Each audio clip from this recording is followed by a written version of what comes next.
and I am recording now. So we've got Susan Sheppard here. Welcome, Susan Sheppard, the relationship expert.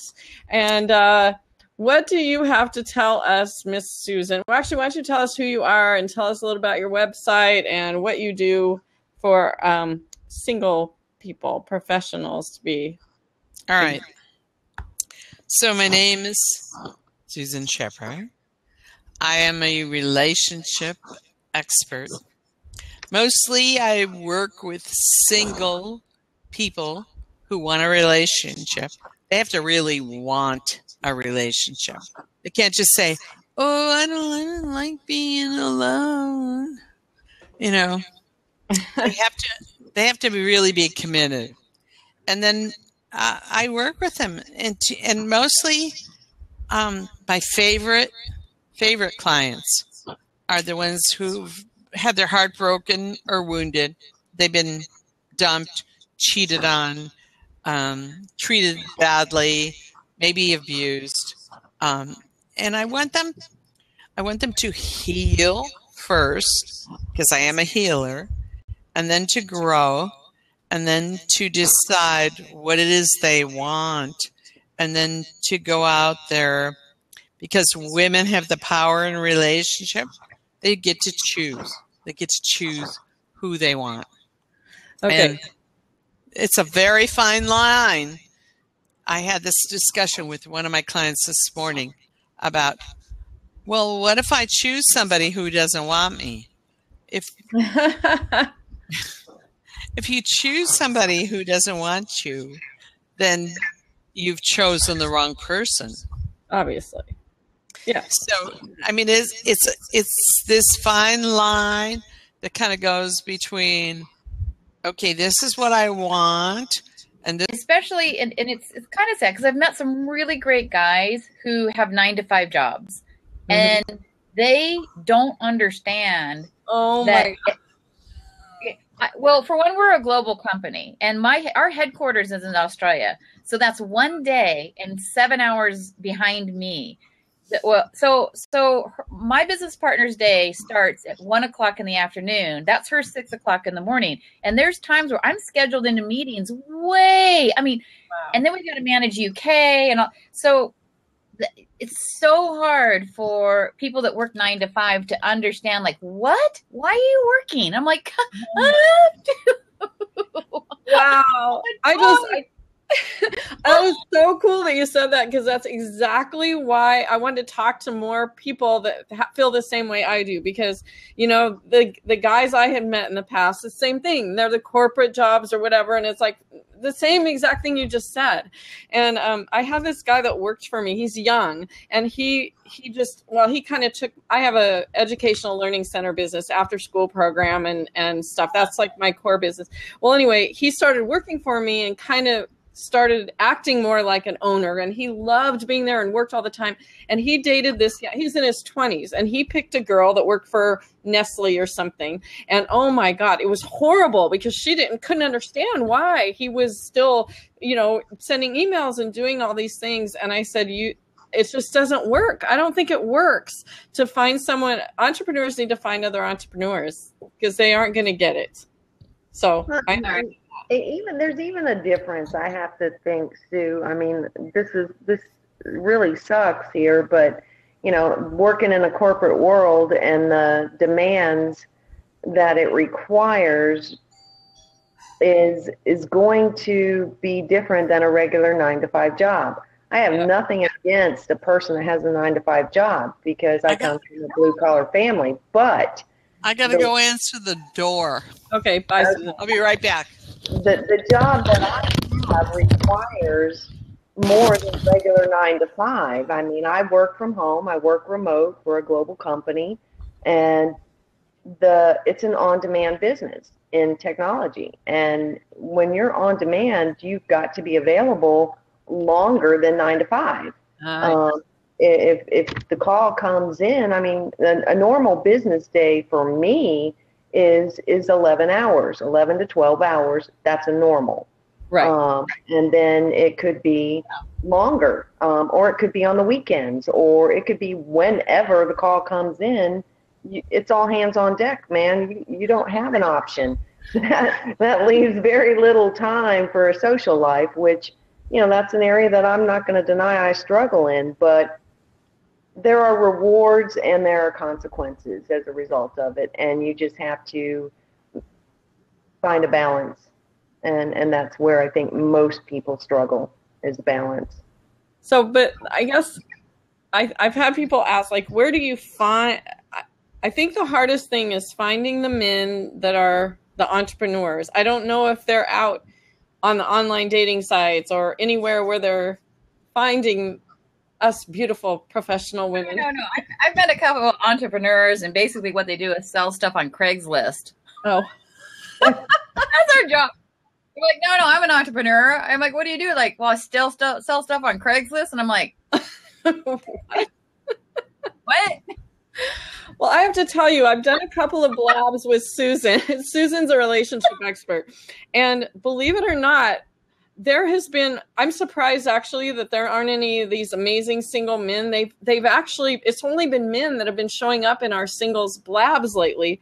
And they are really, really cool, cute, professional, entrepreneurial men. And they really want to find a really good relationship. So I'm hoping that they'll actually come, because I'm shocked that there's actually women in here. The other ones we've done have been all men. It's really bizarre. So I'm trying to figure out how do we get there? One of the things I noticed about like being and I've been an entrepreneur. I mean, this is my third company. I've been an entrepreneur since I was 29 years old. And it's a way your brain works. And I struggle with this because my brain works in a way that's very odd. It just, I don't know how to explain it. Maybe you guys can unpack it for me, with me. But I don't operate like a normal chick. My brain doesn't work the way a normal chick's brain works. I don't know. What do you guys think? I agree. I'm so not a normal chick at all. I'm so not normal. I'm like, that curve, and in the middle is normal. I don't know if I'm on this end or that end, but I'm on what they call it, fringe market or something. I don't know. Something. So let me ask you this, Janice. So, okay, here's my experience. So my husband, oh my gosh, it's been over 10 years ago. He left me for my best friend. Okay. I had given up 13 years of my life to manage his music career and make him a rock star. And I was devastated. Like my whole life was centered around him and making him that rock. Susan's going to drink. I'm drinking. Sorry. Oh, no, please do. Well, anyway, so after all that happened, right, and I started finding myself and becoming this entrepreneur, the kind of men that I had found, now I haven't dated in a while, but the guys that were attracted to me or seem to be attracted to me I'm 53, so I know I look younger than most women that are 50. Yeah. So, but most of these men have been married and raised the kids, and then they're divorced. So they're like brand new single, and then they're automatically attached to me because I look younger and I have my shit together apparently. But then they're so needy. Like they want to be around me all the time. And it's like, okay, go do your thing. Go to work. You're like a cat on a slick floor. You're like, ah! Back up. Oh, I am so not a needy person. I do not need somebody calling me every day. I do not need somebody holding my hand. I don't, and they don't like it. I don't want it. Oh, no. I don't think any of us really want that. But there are women flattering to a certain extent, but it's like, oh God, you're exhausting me. And they make you look them in. You're like, stop looking at me in the eye. Nervous. How long? Well, the other thing they do is like you go on one date and then it's like, do you want to move in? Do you want to come and live with me? Oh no, you don't even go on a date with them and they're calling you babe. They're like, oh baby, what do you do? I'm like, what, baby? What? I'm like, who are you? So I tell all my friends, it's like, make sure that if you're going to stay the night, it's at their house so you can freaking leave in the morning, but don't let them stay at your house because it's like, when the hell are you going to leave? See you later. Okay, so, my rule of thumb for all my clients is no sex until 90 days of intimacy. I like that. Well, I have a rule. I'm kind of like, when you go hiking, it says leave no trace. I'm that girl. I leave no trace. Nothing, not one, anything stays. It's like it's a throwaway toothbrush the tennis handed me as I walked out, and I'm like, I'm taking it. I'm not coming back and getting this. Janice, let me ask you a question. What's your age range? I don't need to know the exact range, but what's the range? Well, I'm 51, and I'd really like to date somebody in between kind of 45, 46, up into about 55, 56. Kind of the 10 years I'm comfortable with. That's solid. Okay. Yeah, I don't do younger men. I've been approached by many, many younger men, and I have one of my best friends is 31 years old. I love him to death, but I can't go there. I don't want to go there. So let me tell you a little story. Okay. Oh, Susan. So I'm 72. Are you really? Oh my God, you both girls do not. You both hide your age well. And when I was 69, I was dating a 43-year-old. When I was 64, I was dating a 32-year-old. Yeah. And I don't have a problem with the And age I don't have difference. a problem with it. You know what the biggest problem was? They wanted kids. Oh, yeah, no. Oh my God, I know. What is it with the guys in their 40s and 50s that want to start a family? I'm like, yeah. I didn't like the first one well enough. Why do you think I want to have kids with you? I mean, I already have kids. I have 3 daughters and 5 grandchildren. Hey, I've been there, done that. Lisa, I wish I could see your face, but I can hear you, I think. What are you saying? Can you get on with your face? No, I don't want to get He's on with too my busy face. laughing. So what were you saying? I know you're trying to say something, but it's hard to tell when you don't see it. I don't even know. I mean, first of all, I think that, for me, I'm not going to reject a younger person by any means, but I'm not in the business of training, teaching, and I'm just going to tell it like it is, honey. I don't want a puppy, and I don't want you. I was married to a puppy saver, and that ain't me. And that's why we're not together now. I want a trained dog, baby. I'm not training anybody. This may be crass, but I'm going to say it. Hey, the sex is one thing. That's a whole different story there, Susan. Well, the problem is, men over 70. Danelle, you're the only one that's here that's not on the call. I wish we had 5 slots, or I would totally have you come in. That would be a blast. Who? Oh, the young. Danelle, she's scared.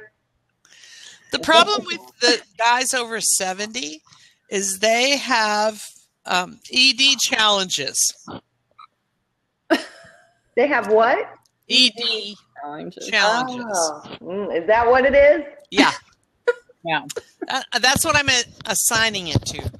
And the thing is that, the women over 70 are not done with sex. Thank God. Hallelujah. God, we're okay. So younger is our only option. Really? Not exclusively. There are a few that still have their function. You really want their function all the time? Direction. This is You really want their function all the time. I'm not done with that activity. I'm not. I'm not done with it. I'm not done with it. And I'm going to be 72 in 2 weeks. Well, thank God you are an inspiration. There ain't nobody here saying that they're done with it. Okay, first of all. No. Let me tell you, what's the biggest problem these days with STDs? It's the over 80 group. No way. It's for real. Yeah. Wow. Really? They are having the biggest problem with STDs because none of them understand they have to be protected. And they're like over 80. And I was like, oh, yeah, let's go for it. Woo! Oh, my God. You get to keep that forever. Yeah. Oh, my gosh. Okay. We've gone down a dark rabbit hole here. Yeah, I know. So entrepreneurship. We're talking about being being single, an entrepreneur and relationship. Okay. Woo. So how are you meeting people, Janice? Because, I mean, how are you meeting guys? Are you dating at all? What's happening? I am. I met a gentleman. Believe it or not, it was really totally unique way we met. We were walking down a dock going to another house and another boat. And we wound up on this yacht with this, and there was I ended up dating the guy that owned the yacht. Just really super hit it off in the beginning. But you know what the problem is? He was a little boy in a man's body. Well, that's pretty normal. Oh no. Yeah, I know, but I just couldn't take it. I just couldn't take it. So I dated him for about a year, and prior to him, I wasn't dating at all. I wouldn't date anybody. I wouldn't date. I just didn't. Right. So now I do Tinder. Okay. I don't know anything about that. How does that work? Swipe right, you swipe left, and it's just a numbers game, honey. It's like whoop whoop whoop whoop. So last night or the night before, we went to happy hour, and my one friend, she goes, "Let's do the Tinder game." So we're in the bar. Oh, funny. Swipe.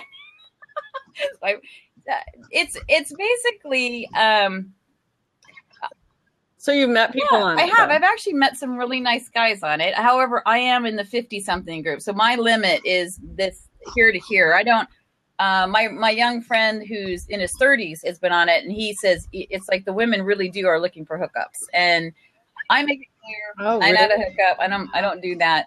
And I go through and so I've done a little bit of Tinder.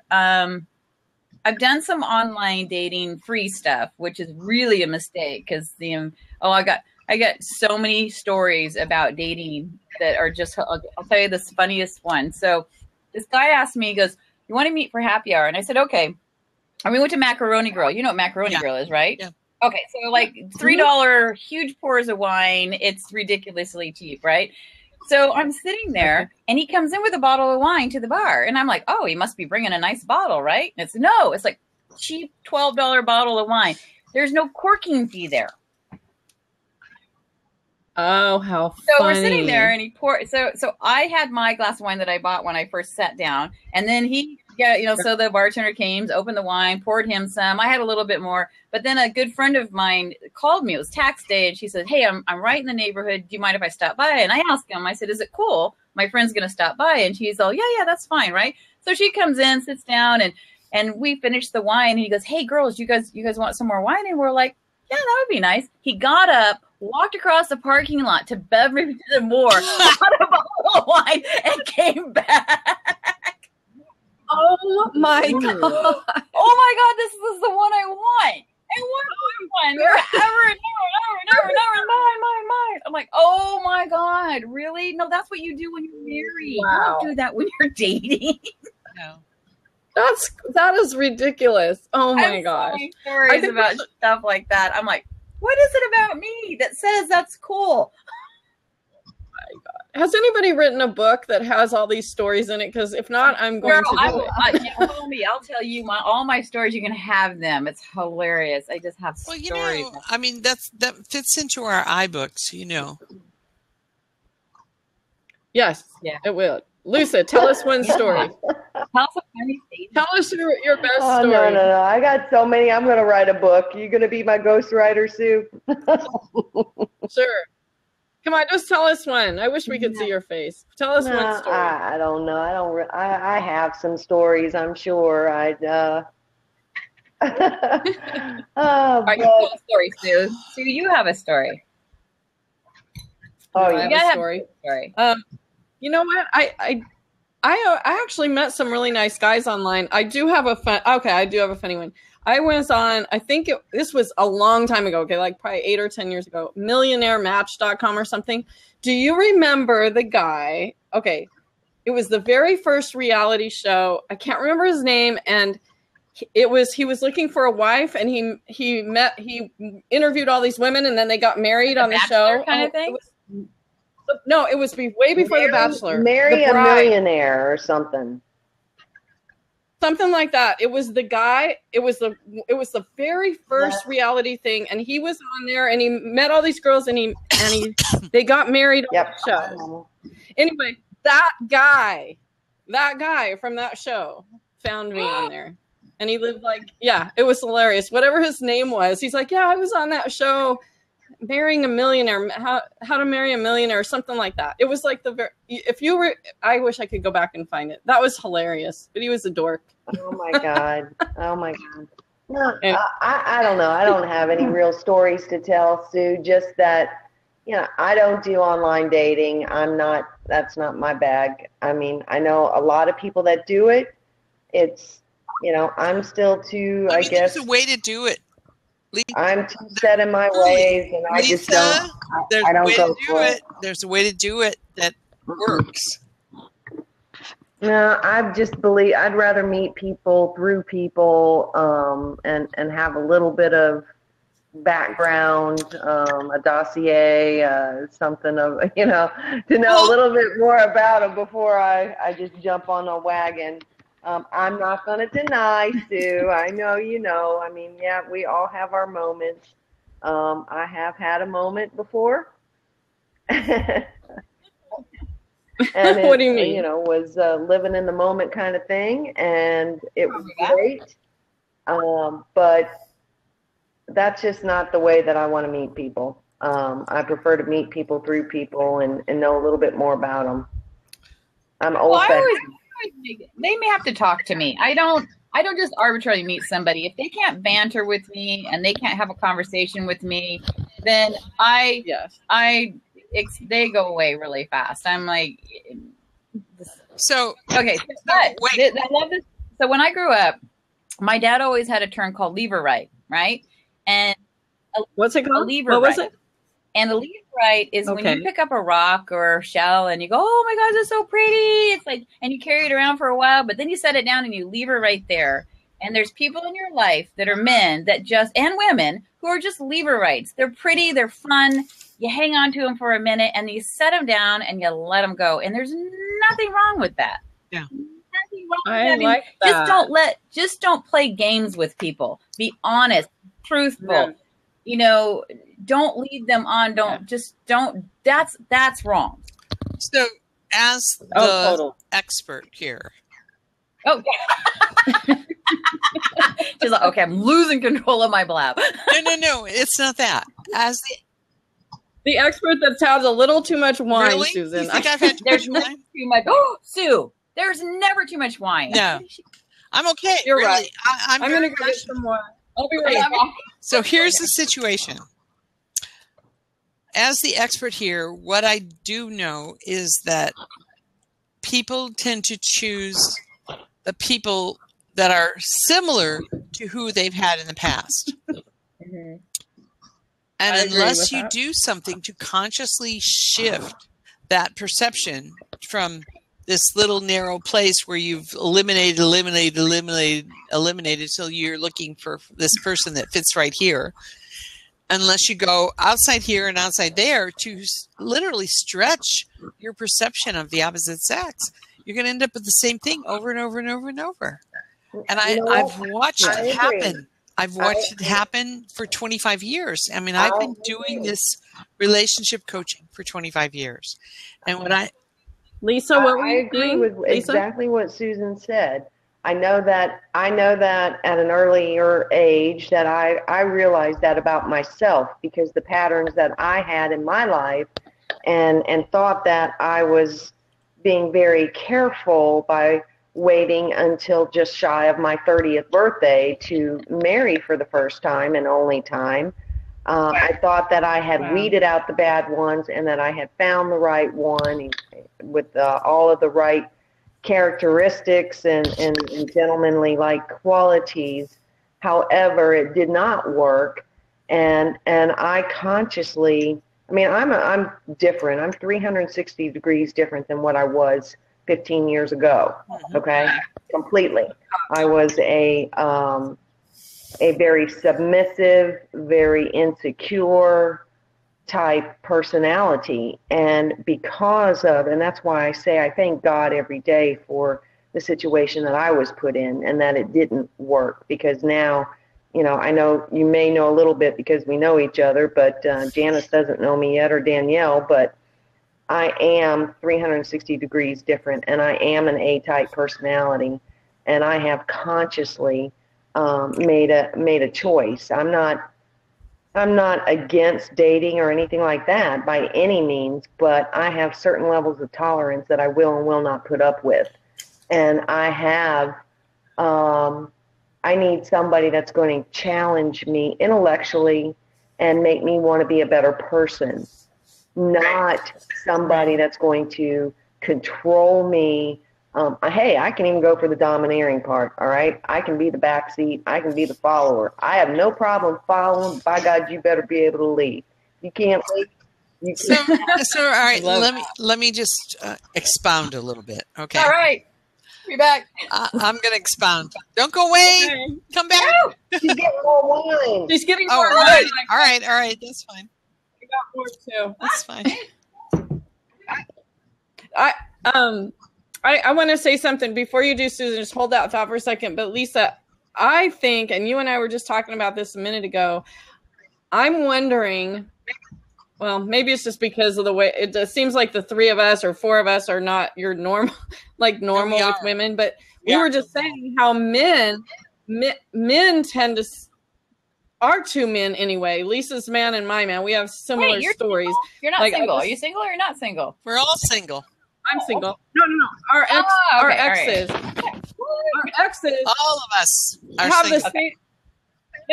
They found the same. The women look the same. Like my ex, it's like blondes. I wasn't a blonde. I was a brunette, so I was so different than them. And then now he's back to that same, and he just picks the same kind of people. And Lisa, you just said that your ex picked someone that was exactly like at one time. Not now. It couldn't be further from different, but not. But then. Okay, so my ex is dead. Oh. And you're out of prison? You're out of prison? That's good. That's good. No, he died in 1989, and honestly, I adored him, but he was broken. He was a PTSD victim of Vietnam. Oh, and that's so hard when you love somebody and they've just got that kind of stuff. I literally adored him, but he was damaged. And I couldn't fix him, and I didn't know how to fix him, and I didn't know enough.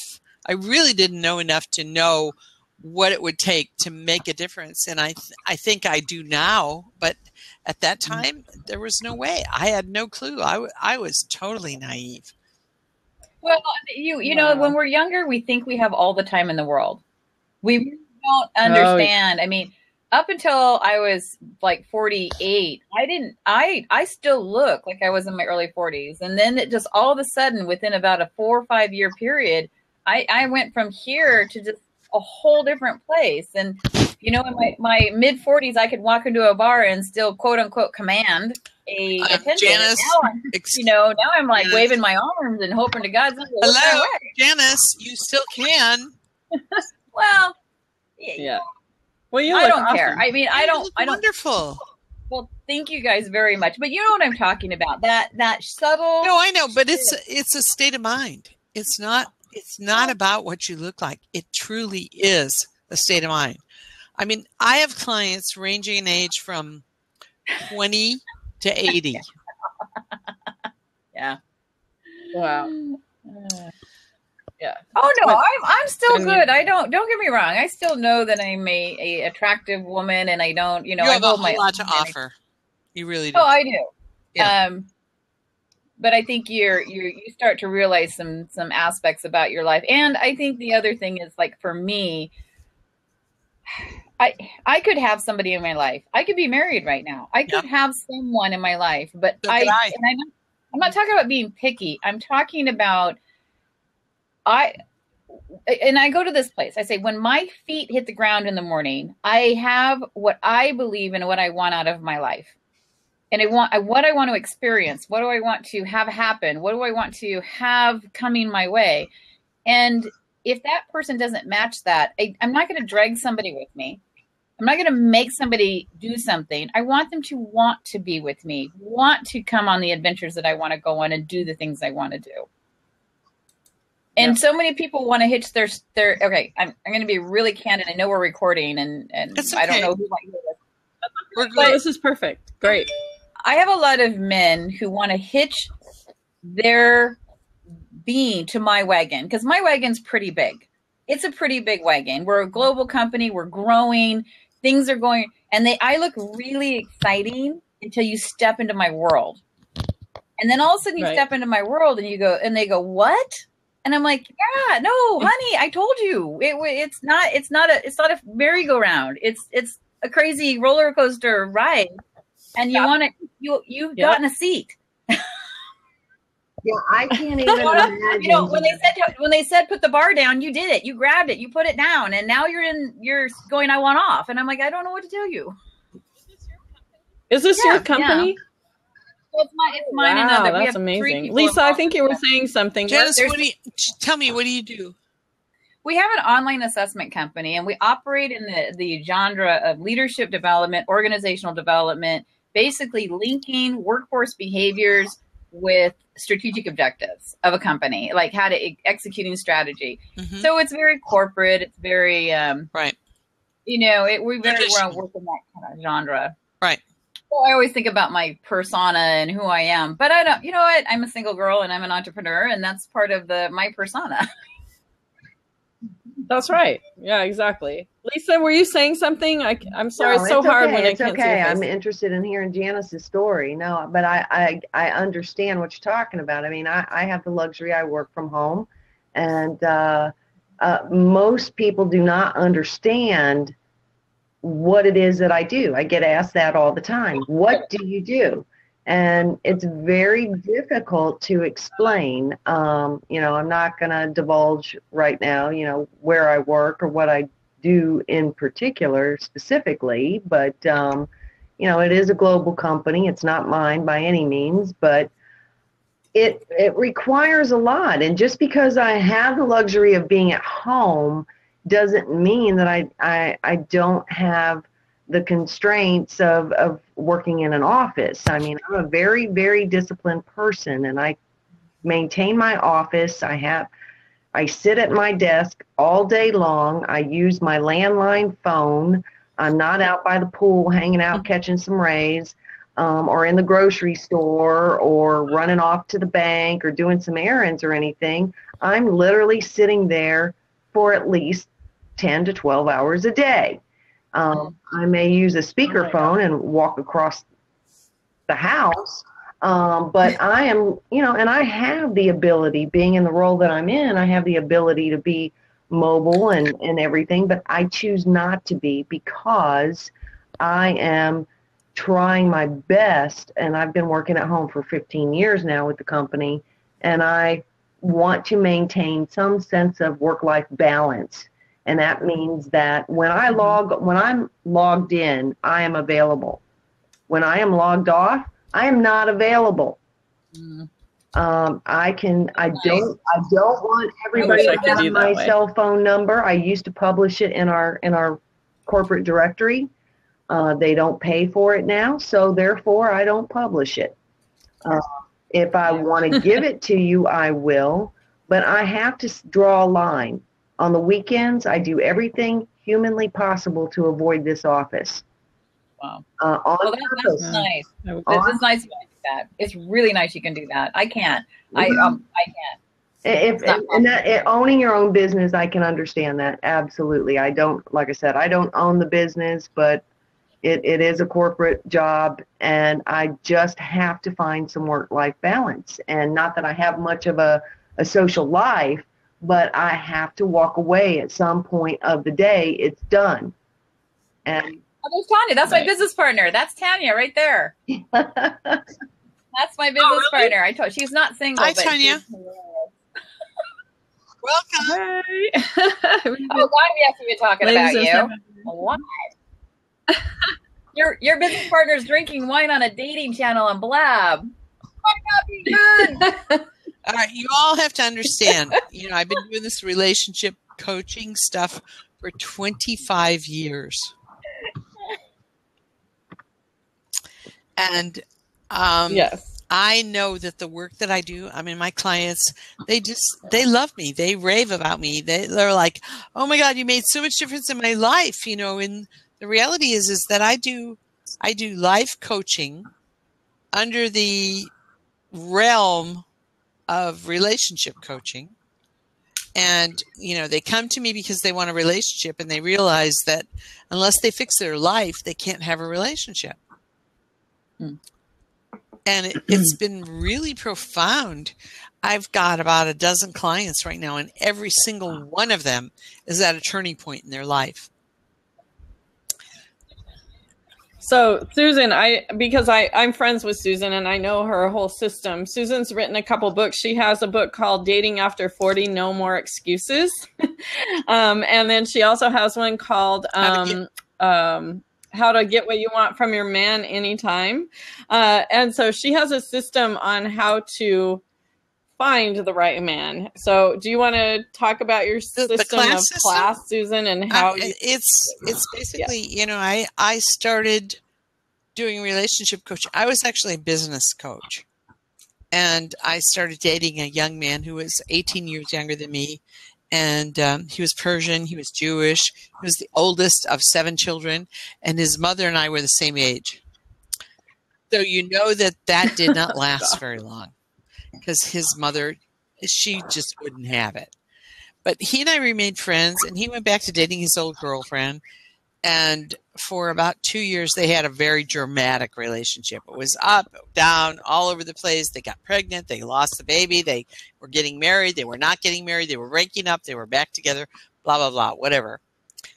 Anyway, after about 2 years of this drama, I called him one day. This was back in 1990, so we didn't have cell phones. We didn't have, internet communication. We basically were just starting with all this stuff. But I called him and I said, look, I'm going out of town. I just wanted to let you know. And she answered the phone. She's like, okay, you know what? I really want to talk to you. I'm so glad you called. And I'm like, why? You don't even like me. And I don't like you either. So what do you want? And she said, no, I've been watching, and he's different with you than he is with me. And it's like, I've had his body, but you've had his soul. And I want you to teach me how to do that, because I really want to get married, and I know he's not it. So would you teach me? And I was so shocked by that request. I couldn't even answer. Literally, I picked my chin up off the floor, and I'm like, I don't think so, because I don't really like you either. But she kept asking me for about almost 3 months. Finally, I agreed to do it on a temporary basis. And what happened was, I coached her for 2 years. She became my very best friend. She became my very first relationship client. With her, I developed the system that I continue to use to this day. And she's been married for 24 years to somebody she went to high school with that she could not even see. She could not even imagine having a relationship with him before we did the work that we did. And what happened was I said, look, you've got to expand your comfort zone. You've got to realize that, just because you're a legal secretary, you're not going to marry a lawyer. And what happened was I developed this system, my system of love with class, that I still use to this day. And she's been married for 24 years. She called me the other day. We had a big, long discussion. She says, we're on the verge of divorce. I said, no, you're not. And she said, yeah, we are. We're just fighting. We're having problems. We have a kid who's got Asperger's. We're in absolute chaos. And I'm like, are you doing the things I taught you to do? And she said, no. I said, well, go home and do the things I taught you to do. She called me 2 weeks later and she said, when you get ready to start that coaching program where you want coaches to work for you, I want to be the first one. So tell us, Susan, what your system is. It's called Love with Class. The C stands for clarity. You have to know what you want in terms of life and relationship. The L stands for love yourself. It has to do with rebuilding and healing your self-esteem. And it looks like you're going out to meet men, but the reality is that what you're doing is healing and growing. The A stands for learn how to ask for what you want, because most women do not know how to ask for what you want. They hint. And men are absolutely effing clueless about hints. I love in your book How to Get What You Want from Your Man Anytime, in the beginning, how you talk. It's just so typical that the husband or the man and the woman, whatever, boyfriend, girlfriend, they're going out and the guy goes, "Where do you want to eat?" And the woman, what does she always say? I don't care. But she really wants. I don't care, but she really does care. And then when he picks something, she gets mad because it really wasn't what she wanted, but she didn't ask for what she wanted. It's the stupidest thing. Drives me nuts. I'm not like that funny, anymore. But actually. But it happens it to everybody. Funny. So after you learn how to ask for what you want, the next S stands for success with the essential ingredients. There's, from my experience in the 25 years of doing this, there's 3 ingredients which are essential in order to have a successful relationship. Doesn't mean that, it means if you're missing one, you're going to fail. It doesn't mean if you have them all, you're going to succeed. It means that if you have them all, you have a good foundation to move forward. The 3 ingredients are chemistry, which is the easy part. Everybody knows when they have chemistry. You know, you have chemistry, you have good sex. Okay, woo! Awesome. All over that. Yeah, and the second one is love with respect, which means you can love someone and not respect them. You can respect somebody and not love them. But if you have both, yeah, it adds to the foundation. The third one, which is the most crucial one, and honestly, I think that people ignore this one more than anything else. I think they're on the verge of getting married and they say, "Oh my God, we have this issue, but oh well, it'll be okay. We can make it work. We can fix it. We can handle it. We can do whatever." And the issue is compatibility. And the compatibility has to do with deal breaker issues, because everyone's deal breaker issues are different. Deal breaker issues can be anything from he smokes, he picks his toes, stupid shit. I mean, literally, really stupid shit. Oh my God, that guy picks his toes. There is no way I am never. Oh no, absolutely not. Or all the way to there's religion, there's politics, there's money, there's kids. Kids are a huge one. I mean, there's all these deal breaker issues, and when you ignore the deal breaker issues, what happens is they may not show up in the first year or the second year or the 10th year or the 15th year, but 25 years in, they're going to show up and you're going to go, "What the heck am I doing here?" And I can't tell you how many women I know who have initiated a divorce after 20 years of marriage. I think part of the problem is a lot of people don't know what their deal breakers are. They really don't. Exactly. They don't. And they're willing to compromise on them. And it's really hard when you have chemistry and you have this and you have that. And then here shows up this guy. You've got all this stuff going on. He's 99% what you're looking for. And then there's these deal breakers. And you go, well, wait a minute. Well, you know, we can fix that. I can fix it. He'll change. We can adjust. We can do this. Maybe we can handle it. And maybe you do handle it for 20 years. But 20 years later, you're getting divorced because, honestly, it doesn't work. Well, okay. What do you do, though, when you're married? Yeah. You're married, and everything is really good. Everything is amazing. And then their behavior changes, so it becomes a deal breaker. And that's the bitch. Yeah, it is. I mean, it's annoying. I'm like, seriously? I thought we figured. Yeah, who are you? Yeah, I went through I knew that guy. I mean, the reality is so much. I mean, I was married for 23 years to a man that I absolutely adored him. There's no question, I adored him.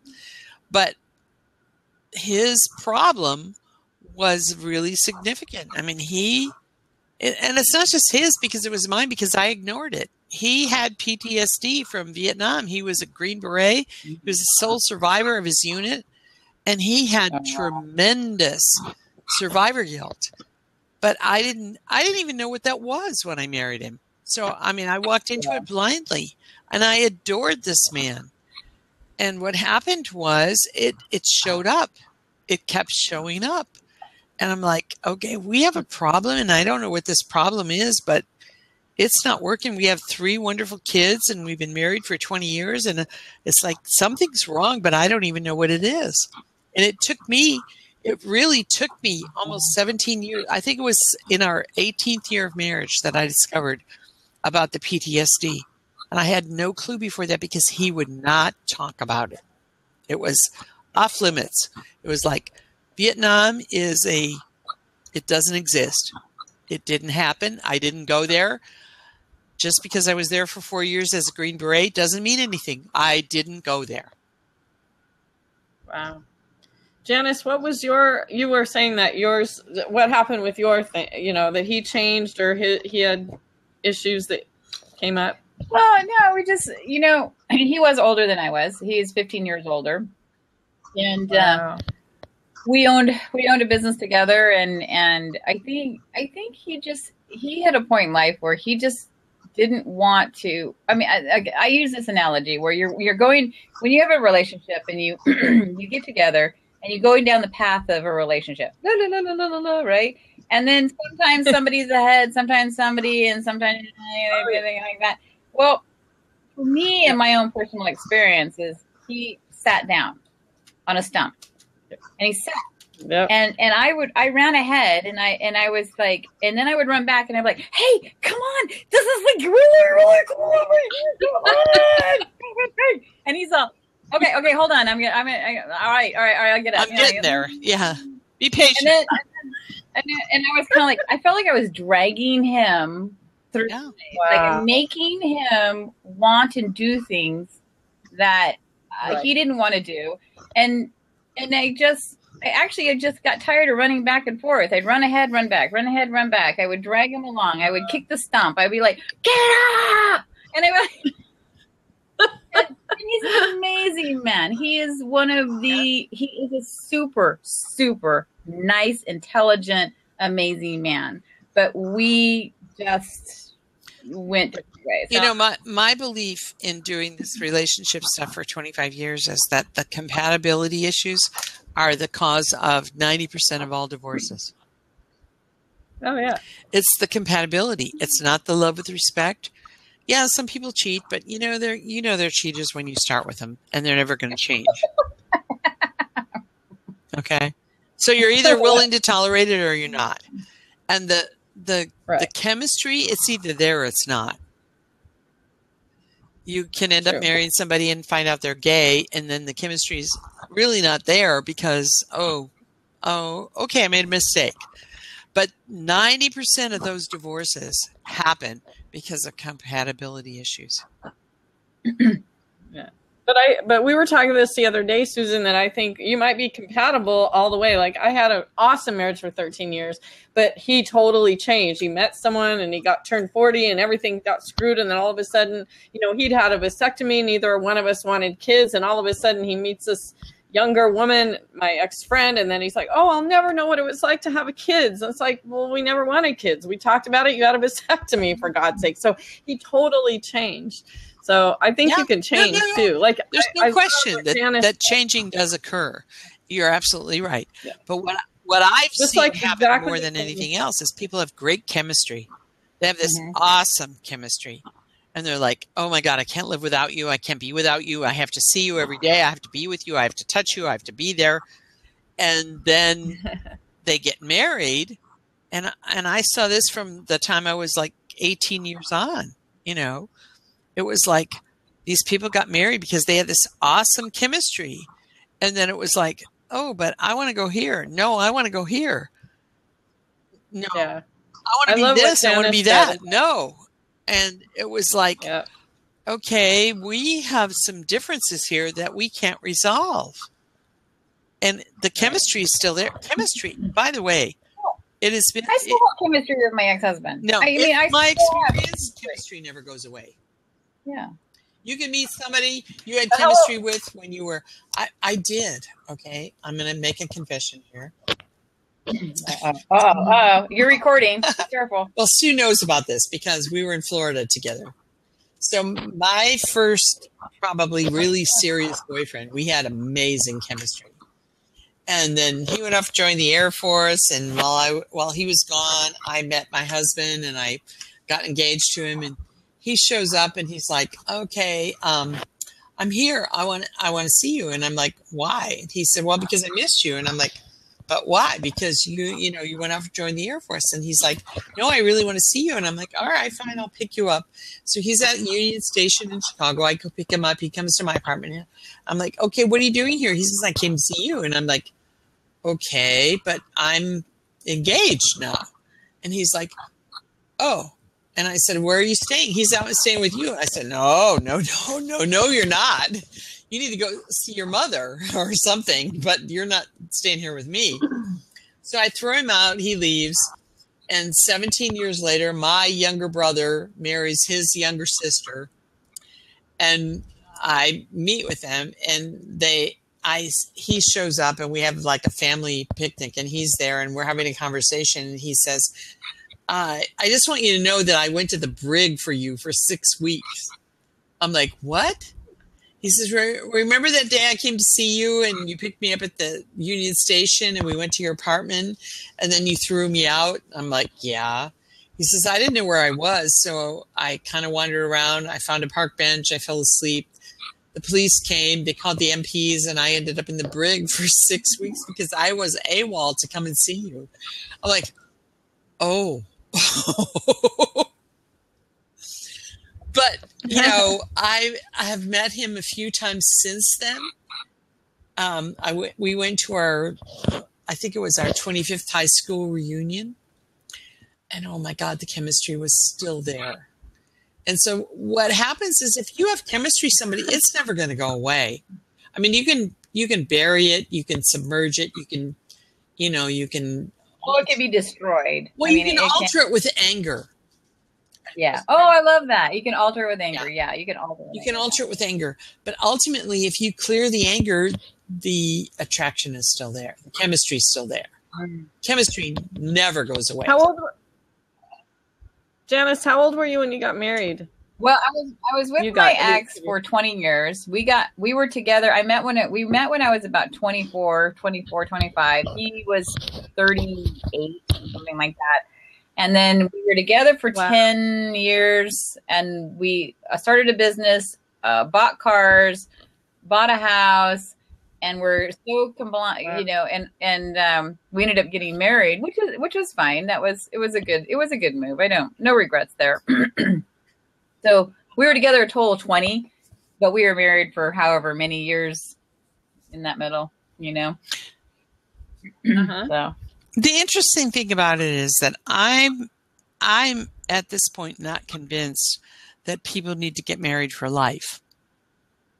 I'm at that point too, where I think that I think we live too long. We live so long now. I mean, literally, most people live to be 100 years old. But I was 24 when I met my ex-husband. I was 24 years old. I was a child. Yeah. And who I am at 51 or who I was at 42 was so different. Exactly. And so he wasn't the same person that, we live on a mountain in San Diego and we were just so different people. And hi, Danielle. Hello. Hi, Danielle. Yeah, you sat down. You can finish your thought, Janice. That was it. No, I mean, we're just so. No, it's perfect. I think the hard part is I think the hardest part in a relationship when you're talking about really long-term relationships, not 3 or 4 years. I'm talking about long-term, lifetime relationship, is that you intentionally grow together. And if you do not intentionally grow together, you will grow apart. And the other option is that you settle on certain things. Oh yeah. Yeah. Big time. Oh, I did all the time. Hello. Hi, Danielle, Danielle. hi. Welcome. Hello. Hello. Nice to see you. Glad you joined us. So are you Yeah. a single I am entrepreneur? So what's your business, and All right. tell us your Well, story. I have a nonprofit. I'm the founder of a nonprofit. It's called Achievable Greatness. I work with youth and young adults in personal and professional development skills. I also have a for-profit coaching and consulting company where I help women turn their expensive hobbies into businesses. Nice. So, I live in the Hampton Roads area, and there's some ladies here who I was helping, and I started generating quite a bit of income from helping them. So I turned it into a LLC. But my passion is young people. Wow. So, Love it. yeah. So I have an intention That's to write awesome. a whole bunch of books about sex for young people, because honestly, I think I have an issue about all the young kids doing blowjobs under the bleachers. What? They are? It's happening. I Middle hear middle school. tons. Middle school. It's very common. It is. And Yep. parents are not paying attention. So However. my intention is to write a whole series of books. I mean, my book's on how to get what you want from your man and all this stuff. It's all about relationship.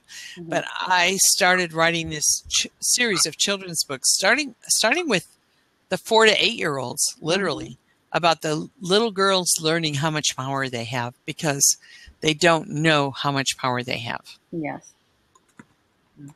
Important. Yep.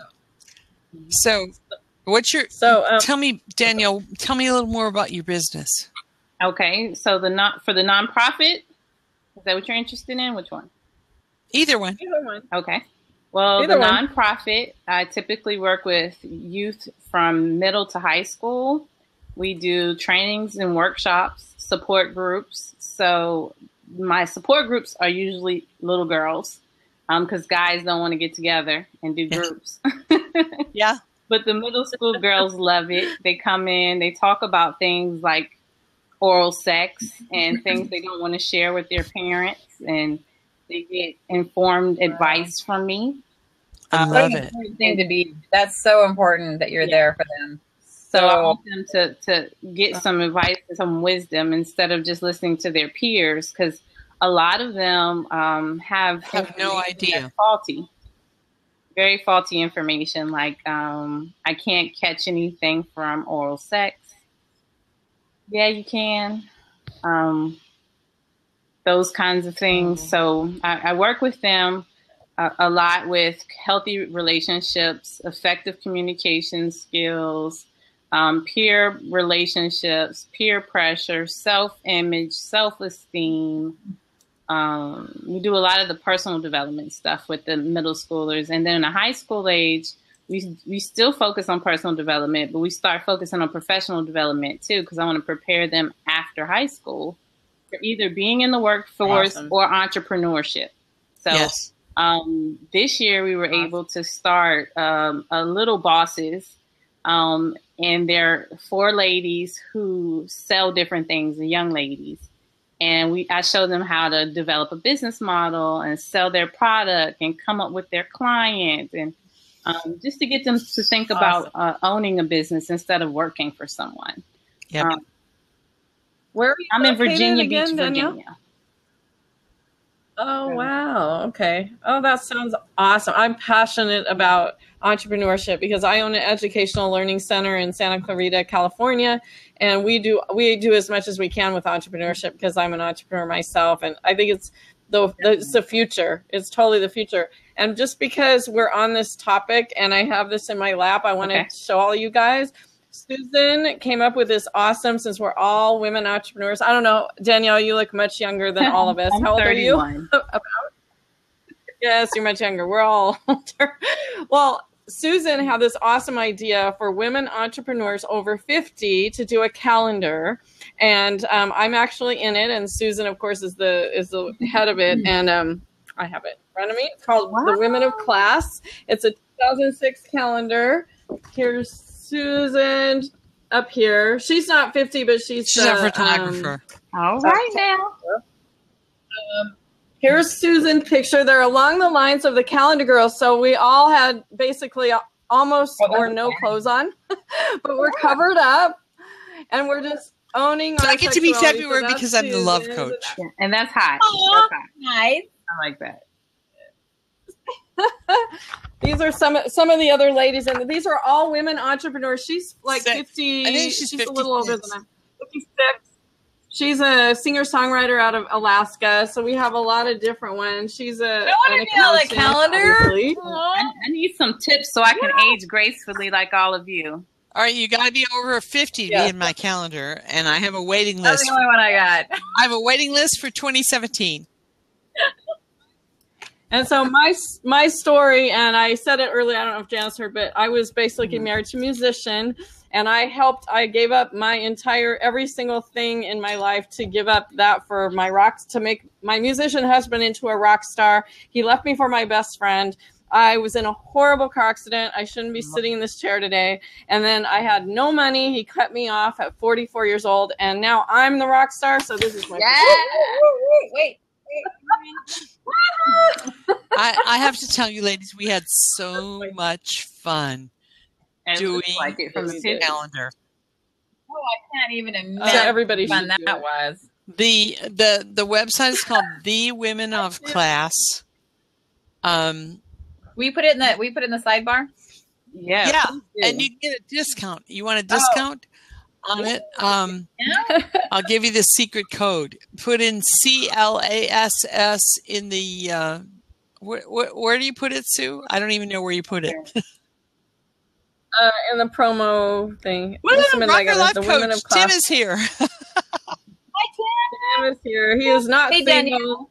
I put in the sidebar a thing called Sage Global. You might really be interested in that. And it's a program where kids, you basically, and we did this. I did this in my consulting. We took 9 kids, they built a business, and then they actually competed in Chicago. And it's an amazing program, to quote Roy. Amazing. Those who know Roy. And it's called Sage Global, and it's free. And basically, they come talk to the kids. You walk them through this process of creating a business. They compete. They go meet all these other kids who are doing this. I love phenomenal. It's on the sidebar, so I put it in there. I'm copying both because I'm going to get this calendar too. Please look it up. Now I know the guy from Chico State here in California, and if you need a personal connection, please feel free to reach out. I'd be happy to make that direct connection for you. But it's an amazing entrepreneurial youth program. Amazing. I love that. Oh my gosh, I'm gonna. That is awesome because I have an educational. I have an after. Yeah, so I would love to incorporate anything about that.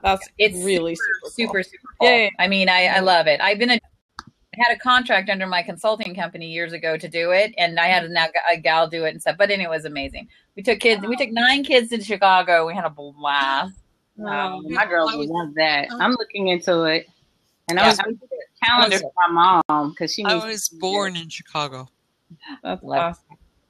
Chicago is so fascinating. Oh, wow. It's a great place. But it snows there. I'm from Nebraska. Well, that's why I moved to California 45 years ago. I didn't say want to live there. That was a good place. So, Daniel, so you're a single woman entrepreneur, which is what we're talking about today. So do you have a story, or if you've been married, do you have kids? What's your story of, are you looking? I'm not looking for anything. I think I've been through enough. So you're still so young. I'm kind of at the pause, but my story is crazy. So there. We like crazy stories. We all have crazy stories. Okay. Well, my relationship. I have a 14-year-old and a 5-year-old. Wow. And my most intimate relationship started from sexual abuse. So I was sexually abused, and then I had someone who was older than me by about 3 years, and he was my safety, my security, but he was crazy. Literally, not like mental health crazy, but he wouldn't let anything happen to me. He was a spitfire, short-tempered, didn't make really good decisions, but he had a big heart. And so I was into fixing people when I was a little girl. I figured I could fix them and I could make them better. And I couldn't. And so I had a baby. He went to jail. He decided that that was his journey, to sell drugs and go to jail. And he wasn't around. So it was me and my daughter. And we went through college. And I spent a long time not being in serious relationships because I was just like, I'm just going to focus on me and my daughter. So I got about to my junior year in college, and met a guy who seemed so different. He was night and day. I didn't take him seriously. I was like, we're going to be friends for a while. When we first met, he had a girlfriend, but we always like kept the same kind of circles. Well, eventually we decided to try to do the dating thing.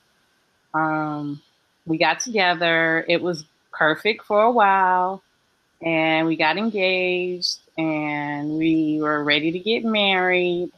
He lost his job, started drinking crazy, making really bad decisions, and our relationship went to hell, and I was pregnant with my son. So I had my 5-year-old, and I've been a mommy to them, both of them, raising them, taking care of them, and I kind of like being alone now. I think I'm at a space where I spent a long time figuring out me, what makes me happy, why I want to fix people first, figuring out how to fix that. And So then, how old are you?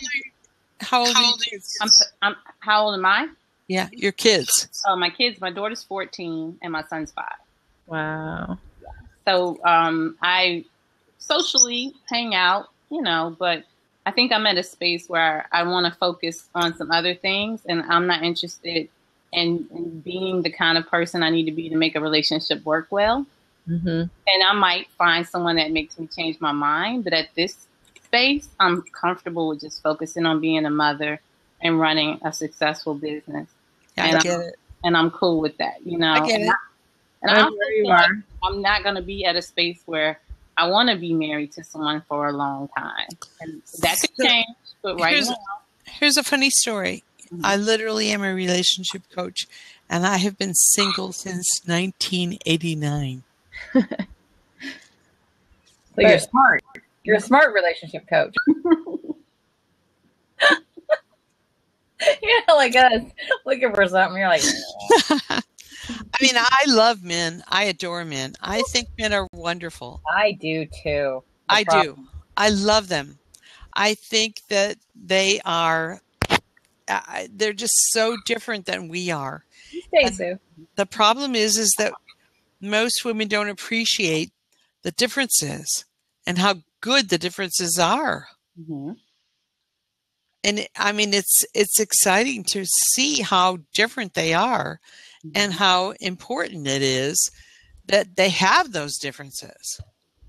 I mean, it's so cool because men are about linear connections. Mm-hmm. Hey, Tim, hi. I figured I'd come in right as she said what men was about. We love men. I'm about I love men. I'm just saying. So Tim, just to let you know, you in entrepreneurs in here, Tim and Susan and I are all in a mastermind together, a business mastermind. And Tim is in Texas, Houston, is that right? Dallas. That's right. You get that right. Don't ever confuse those two cities. No, I know Dallas. That's like saying, okay, Los Angeles and Orange County. They're two different states. Totally different. So Tim is married, but he wanted to give a man's perspective here. I agree with Susan. No difference. I'm into women. I like to look at them, like to admire them. All right, but I got to come home to one of them, so I'm good. Yeah, I don't want to come home to one of them. Okay, that's too much trouble. We actually love his wife.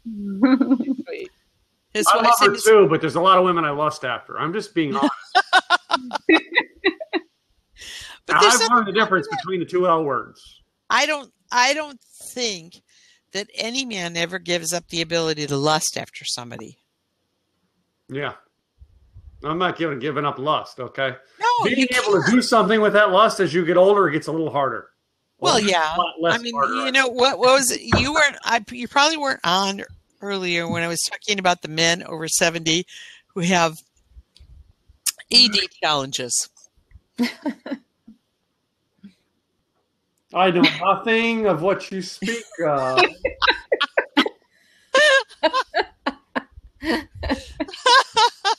That's one of the funniest things I've ever heard you say, Tim.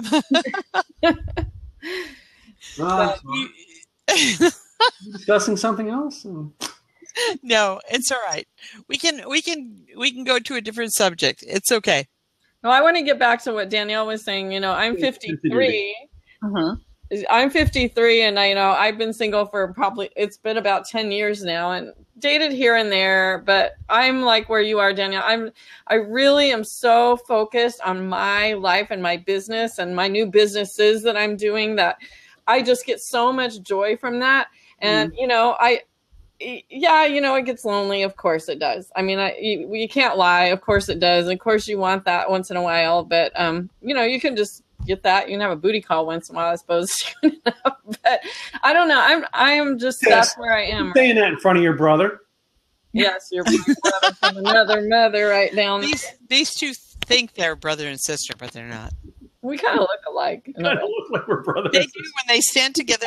They're both tall and skinny, and they have these long, straggly hair, and they look like brother and sister. Oh, no. And when we sit and hang out together, you'd think we're brother and sister, too. Yes, we're very when they talk, they sound like they're brother and sister. Yes. But anyway, being an entrepreneur, I wish, where did she go? Janice was in here a minute ago. We're talking about how Janice, she's, a powerful business owner and all over the world, and how it's just so hard. Hi, Janice. Just so hard being a single woman and an entrepreneur and building your business and trying to, just trying to make it is hard enough, let alone trying to get someone else in your life that actually understands what we're all about. So here's the thing, you guys. I have been single since 1989. I don't know how many years that is. I've lost track. But I've been single since 1989, and I am a relationship coach. And I love the idea of marriage. But for me, I had no intention of getting married again. Maybe now I would entertain a relationship, a long-term, serious, one-on-one relationship. But would I get married again? I don't think so, honestly. I mean, I'm 72 years old. What the hell do I need to get married for? Well, someone told me when I was in my 20s, they said to me, you guys at 20, you're not getting married for love. Oh. You're getting married for lust. Let's be honest. Mm-hmm. When you're in people in their 20s, 70s who get married, that's love. Lust takes nothing to do with it much at that age.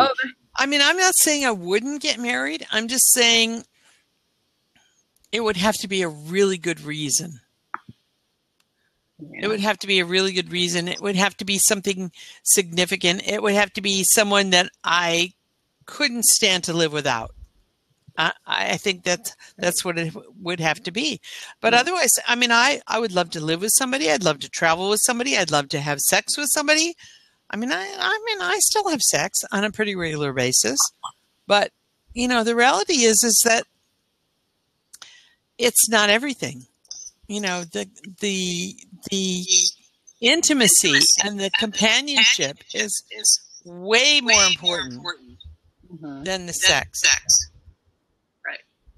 Right. Our friend Meg is here. Our friend Meg is here. Am I echoing? Hi, Meg. Am I echoing? Yes, of course. Oh. Okay, Meg, do you want to jump on? Here, jump on. We want to see your new hair. She got her hair done. Meg lives up in Nevada. Just click the little thing and call in and do video because we want to see your hair. We love you, Meg. Come on, jump in. Yes, no being shy. Lisa was here, so it's your turn now. Yeah, I showed my hair off. I don't have any hair to cut off, so. Click, call in, then video. She's asking, then video. She's never done a blab before, so She's terrified. Tim, make her comfortable. Tell her she's beautiful and whatever. Meg is adorable and funny as heck, and we need her on this call right now. Meg, there's the thing open seat, and it says call in. Click that button. It's going to activate your camera. All right. You come in. Friendly group of people. We'll be nice to you. I promise. Oh, come on. Oh, you liar. You are. No, we can't hear you. You have to call in, Meg. You can hear by talking. Meg, you have to click that open seat. You have to be in one of the squares for us to hear us. Not unless you're in one of the seats. They can't hear you. She's telling us there's no camera. Do you have a microphone? That's okay, but there's... Oh, click the... Meg, click the call-in button. Good God. Meg. Don't be a wuss. Click. Is she texting me? No. Don't be a wuss, Meg. We love you, and you can talk to us no matter what. Who's this? Baby boy. We got some new people here. I'm going to watch because you have it on recording. I'm going to watch what I say, Susie. All right, behave, Tim. I'm going to behave. I'm going to sit here and have some of my chocolate then. Zig Ziglar, Tony Robbins copy. I'm just wanting to help people find their dreams and their goals and succeed in their businesses. It doesn't matter what business it is. Just got to find that they're. Here's the funny thing I tell people. How come in 5 to 10 years, 95% of businesses go out? I mean, they just collapse and nobody knows why. I know why, because they're aiming for the wrong people. They might have the right products. They just don't know how to get the right people. So that's what I do is I want to help people first do your homework, do your testing, and then open your business. Don't be a fool and try to do what you want. Oh my gosh. So true. That's what I learned about relationships too, dude. I don't want to be with the wrong person that doesn't believe in what I want to believe anymore. That's right. Well, where are you? I have issues with you saying, Barry, is you said you want to be a copy of someone. Well, we all story of failure and build your own. Don't be a copy. Zig Ziglar, I knew him personally, and he told me don't copy. But we can't not copy. Somebody had to do something we learned from. We have to have a teacher. Everybody has a master and a teacher. Teacher's one thing, but a copy is another. You cannot be another Zig Ziglar or Tony Robbins. You can't be any of them. But I can't rewrite the book. I can't rewrite a book of English. English has been invented. I have to use it. Yeah. So I'm copying it. I'm using it to my advantage. That's a copy. That's what I mean by that. Right. It's something that's already there. Just reuse it up to date to what you want to teach, not what they taught. I know what you mean by that. Don't put it in your labeling. I'm going to be another anything because it doesn't work. Be you. Where do you live, Barry? I'm in Austin, Texas. Oh, how funny. Tim's in Dallas. Yeah. Very cool. I thought you had a little accent there. It used to be worse when I was in the Panhandle. I was really bad. Oh, so, Barry, what do you do? I am now I've been a construction worker for forever and been electrical. You can tell I'm a musician. So I've been doing that with electrical stuff and building big concert stuff and just got sick of that. I'm going back to helping and coaching again. I love construction people. Yeah, well, it's good, but the sad thing is you work outrageous hours and you only get paid by the hour. I'm sick of that. Yeah. I know. I'm going to start writing books on it. I'll write a book on it and make more money than doing construction work, Wow. I'll do it because I love it. Maybe. Hey, Barry, there's a system for you. You write a book on constructing the right business relationships. Wow. There you go. I've been single now fixing to be 7 years, and I think it's about time for me to really write something I learned from all that time. That's it. That's it. I just gave you the title right there's a beautiful title, and it takes your history and puts it into perspective. Yeah. So how old are you, Barry, about? Can you believe I'm fixing to hit 49? Oh, you're young. I'm 53. Yeah. In her dreams, she's 53. She's like 33. And I'm 72. Yeah, that's good. So you want to share anything about what happened, your relationship or anything, and how we were talking earlier with some more women. We're in here earlier about how difficult it is being an entrepreneur and finding relationships with people that actually get it. Hey, Robertson here. Woo-hoo. Yeah, I saw Robert hopped on. So yeah, it's really hard to be an entrepreneur and be single and then have other people that work 9 to 5 get us. Because don't get it. Well, the bad thing I did, I'll give away my problems, is I had the wrong friends. The girl I was with, she did not like anything I did. I was big in multi-level marketing back then too. She would never come to anything. I got to be a 5-star, like one of the biggest guys in the business. Never came to it. You know, what happens is they drain you down of what you really believe you are. And that's what I beg people, be around your 5 friends. I mean, your 5 friends are what you are. So don't be around anything that's not based on what you believe in. Oh my gosh, I believe that so much. Thank you for saying that. I love it. And this is the way we were. We started, it was cute and romantic, and then I started growing up and she stayed here, and it got so far apart 18 years later, I didn't even know who I was talking to. So it just finally ended. That's why divorces happen. People don't stay together and you don't support each other. If I would have had somebody there saying, kick some butt, go make me some money, boom, it would have made me feel great. But if nobody's doing anything for you, you're all alone. And that's not the way we're supposed to be. Well, my situation was more when I was married. It's been like 10 years since I've been single now, but he was a musician, and I actually gave up all of my dreams and every single thing that I was passionate about, a teaching career, everything, to manage his career. So everything, my whole life was about him. So that was it. I had nothing else. And so that was my mistake. I did the opposite. I did the worst thing. Have a seat, Robert. It would be awesome to talk to you. So that was what I did. I actually gave up my life for someone else, but that was a dumb thing to do. So here now I am single, and the few guys that I met have been needy and wanting to just give up everything for me, but I don't want that. So I want someone that understands that I'm an entrepreneur. I have my things to do, and I want somebody that has their thing to do, and then we come together. And like you said, Barry, was support each other. That's now, what help a guy like me. Finally, since I was 23 was the last time I ever been with the different girls. Now I'm 48, turning 49. I have no idea what to do anymore. I know sort of what to do, but you know what I mean? Mentally, my heart, I don't know what it's going to be like to kiss another girl or try to talk to another girl. I mean, I can be friends all day long, but to make a relationship, I don't know if I want that anymore because it was too weird. It was like, I agree. Because it was, the fun part was nice, but dang, the pain was so much bigger than that happiness. It's just like, wow. I never knew I was with the wrong one so long. So what do you recommend on this? I love going and supporting women mostly because I'm better friends with girls than guys, because guys, they just funny. We don't work together. We're all, girls will get together and you have a gang and you will talk to each other and you'll do everything together. Even if you hate each other, you'll still be together. It's funny. Men, though, I just can't get them to get their head out of there, you know what? Just to talk to each other, and if they do, they feel like they're weird or they're gay or something's wrong, So what do girls like right now? I'm really trying to help a lot of women that went through a bad time, that were married and now divorced and trying to work their own business. What do you recommend that I can help girls with to realize, dude, you got the same power as any man did. What's holding you back? I mean, how can I tell them to kick some, what? Go out there and just do it. That girls have all the power. Women. Robert. Hi, Robert. Hi, Robert. So happy back. I had to take a break for a few minutes. Okay, that was like a 2.5 hour blab I did. I know you did a long one. I know. I was there at the beginning. So it's my perception that, and I've been a relationship coach for 25 years. And my perception is that women have all the power in relationship.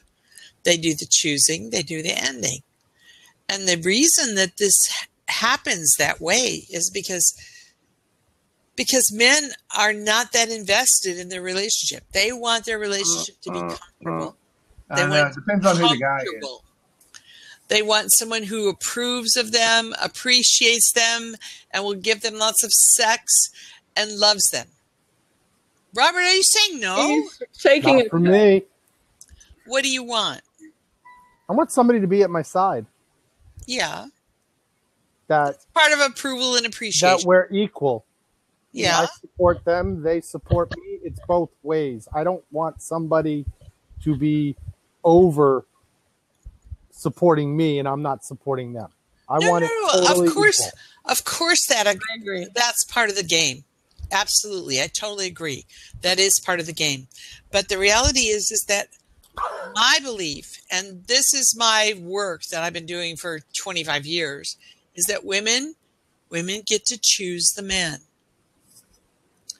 And so in other words, if somebody was chasing me, I don't have the choice? Not really.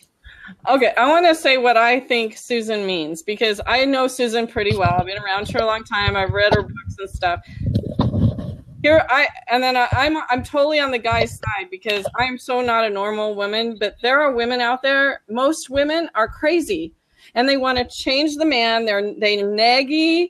They try to fix them. They try to tell them what to do. Yes, they're strangling them, and I've seen it. Believe me, when my husband left me for my best friend, okay, I gave up my life for him, whatever. Everything's great. It was a good thing. There were two women, they were older, whose husband did the same thing. And I started hanging around them, and I started hearing how they talked to other men and how they treated their husbands. And I'm like, God, why did they stay with these women so long? They were bitches.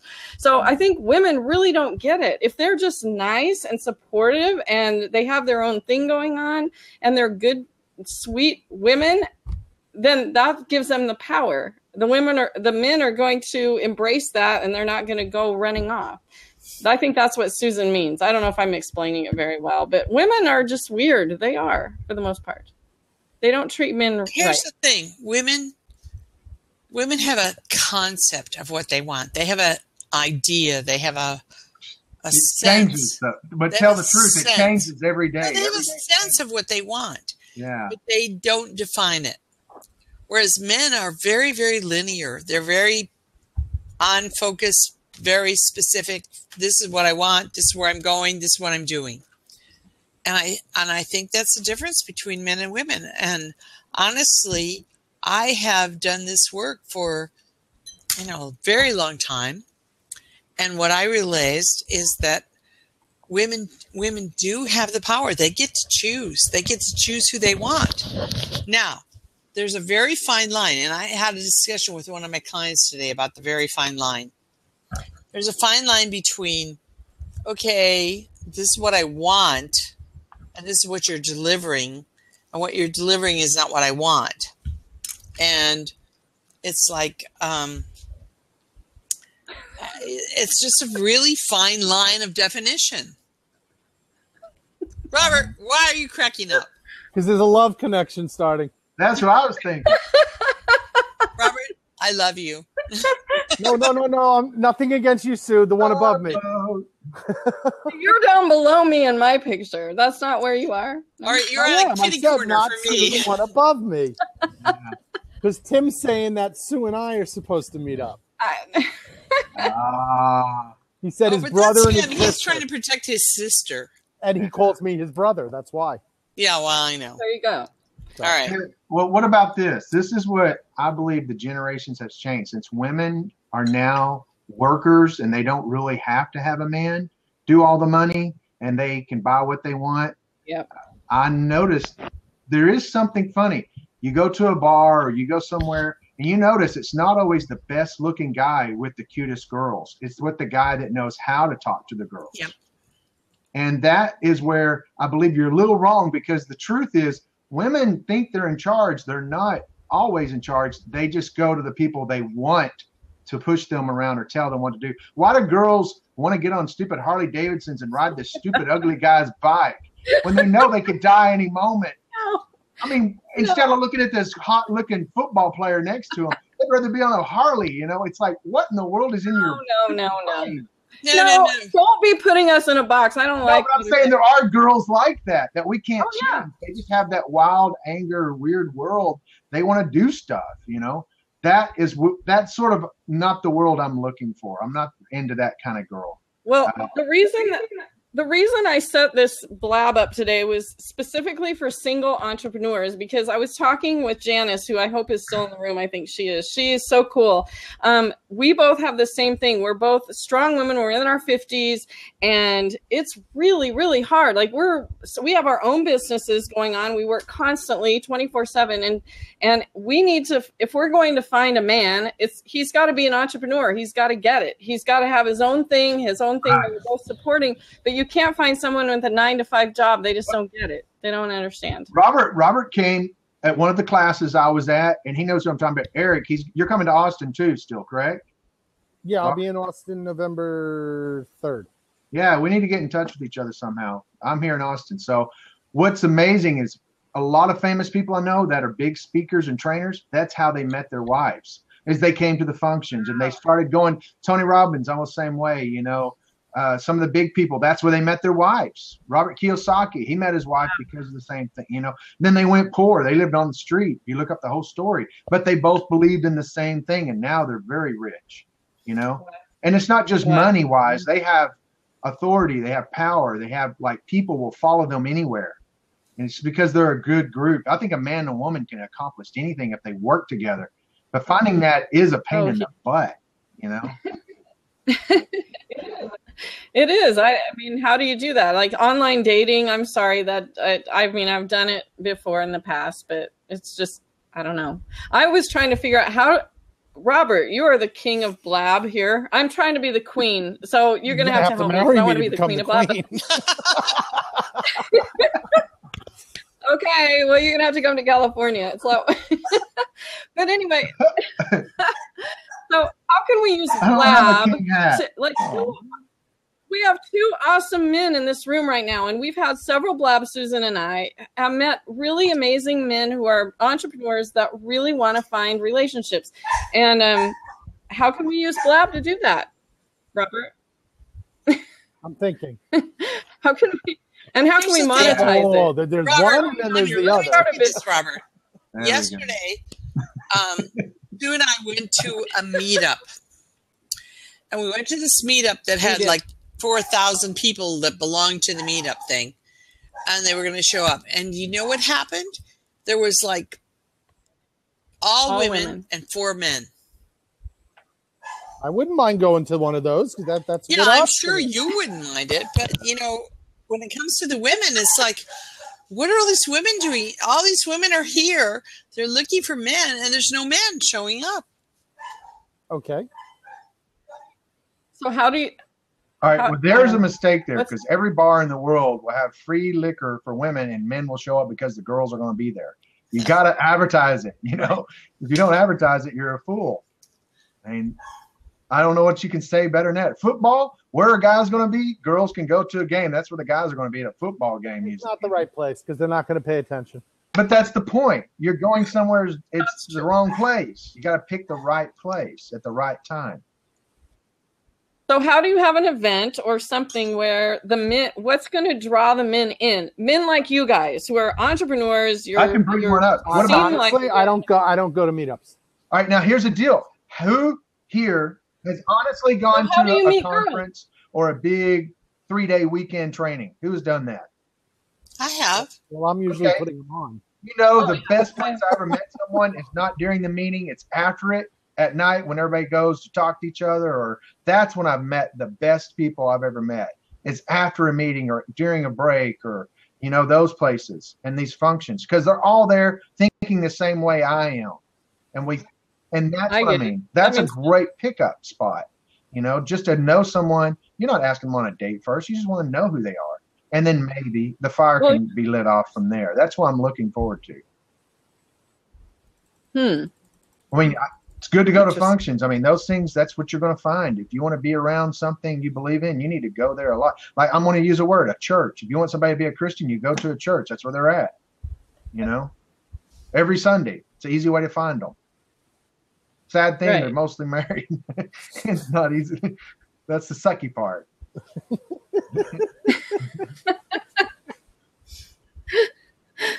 So, Susan, Miss Relationship Expert, what is your answer? Hell, I don't know. You guys are like blowing my whole theory to bits. Okay, we just killed another business. You're destroying my business completely. I mean, I believe, here's my belief. Okay, I will tell you what I believe. I believe that women do the choosing and women do the ending of relationships. What do you guys think about that? All right. Does anybody know who this is? Oh, I know him well. This is not his real David name. D'Angelo? Of course it's not. It's even pagan. Yeah, it's double your dating. You know. Yeah, and you know what the reality about him is? He knows nothing about relationships. That's the point. And he met his wife the same way. I'm not into this. I bought it just to check it out. Gosh, years ago. So I bought it 10 years ago. Right, and it's not what I want to find. I don't want to go to bars and talk girls. I met him more than 10 years ago, and he was like a kid, and he was following this real estate guru who was a marketing guru, and he was just doing all this marketing stuff. He knew nothing about. I approached him and I said, "Hey, I'm a relationship coach, and you are too." And he goes, "I'm not a relationship coach. I'm a marketing guy." Okay. And he said, "No, I don't want to talk to you." Yeah, but you got away from what I was bringing up. The point is, he found somebody that knew the tricks to catch girls. And that's what he wrote his book about. He found an answer that worked for what he was looking for. What is his answer? It was young single guys, how to go to bars and talk to girls. Because girls are hearing the same line every day. You're pretty, you're cute. Oh, I wish I could date a girl like you. I mean, it's none of those words. It's a catch line. Right. I thought it was cool, but dude, we're 40 and 50-year-old people. This lines don't work anymore. Right. His whole thing was how to be, what is it? It's like is he wearing a fedora too, or no. It's all about how to be rude and cute. Well, that is true though. Y'all tell me the truth. You're both women. Women, y'all love to be complimented, but you do like the guy to be a little funny and dirty sometimes. You like the bad boys. Yes. Yeah. That's what he's trying to teach. They want to be with the good guy. They want us to be the good guy, in front of people when we're with you, but when you're alone, sometimes you want us to be the dirty boy that make you feel like a beautiful girl. That's the way I believe women like to feel like they're the princess, they're the beautiful, they're amazing. But they don't want to be treated like that in front of all their friends, because then they'll think, what does this guy do? Taking advantage of me? Or that's what he taught. And I understand for the young generation, it works very well. But for the older generation, that's not the same. What was it called? It was called cocky and funny. That was his thing, David D'Angelo. Well, it was one of his lines. He would not ask for their phone number. He'd say, "Well, do you want my phone number or not?" He would slam it back in the girl's face. Right. Instead of him asking for her phone number, he makes them want to ask him. Their girls don't hear that very often. But the reality is that's about picking up girls to get laid. That's what I meant. It's a different generation. Robert. Oh my God, Robert, I love you so much. No, I've never heard that word. I've been on a date in a year. I mean, come on. I think she's gonna fight me for you. I don't know. No, I'm in love with Robert. You don't get to have him. Oh, that's right, because I don't get to choose. That's right. What about Ben? Oh yeah, the girls right. get to pick. Women do the choosing, women do the ending. Men have nothing to say about it. Janice just put her 2 cents in there too. What did she say? Robert, you must get off. Janice loves me too. Great. Oh man. Everybody loves me and I'm still sitting home single. That's right. You know what, Robert? Where are you? What part of the country? Jersey. Virginia, right? Jersey. Oh my God. You're on the far end of the country. Come on. Why? Why aren't you in California? I'm not worth it? No. I'm 20 miles outside New York City. I've never been to New York. So am I sending you a ticket? You better send us tickets. Of course. You got to have a conference up there. Bring everybody up to your town. Let me tell you, Robert, the only time I've ever been in New York, I went to Woodstock. Oh, what my year? gosh.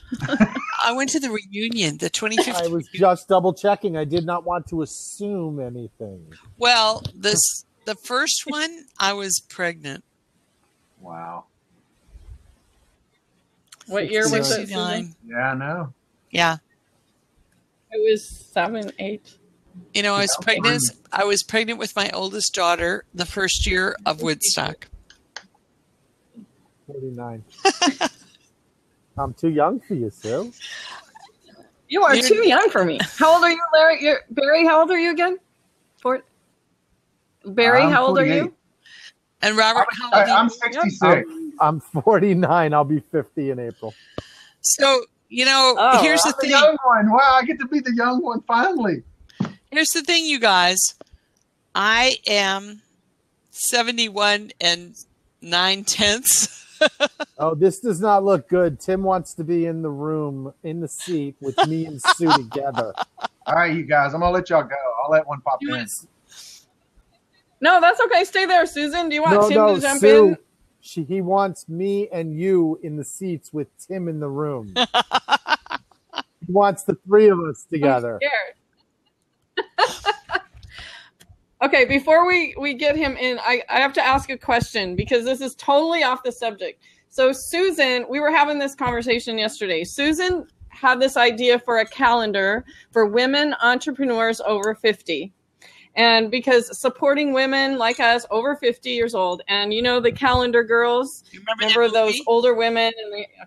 So yeah, so we're slightly covered, or we're covered up. We're modest. We're definitely modest. So she wants to sell 1 million calendars, and we're hearing that mostly women won't buy them, but anyway, it's supporting women entrepreneurs and charities. So if I show you, this is the calendar. This is called Women of Class. I'll show you Susan's picture.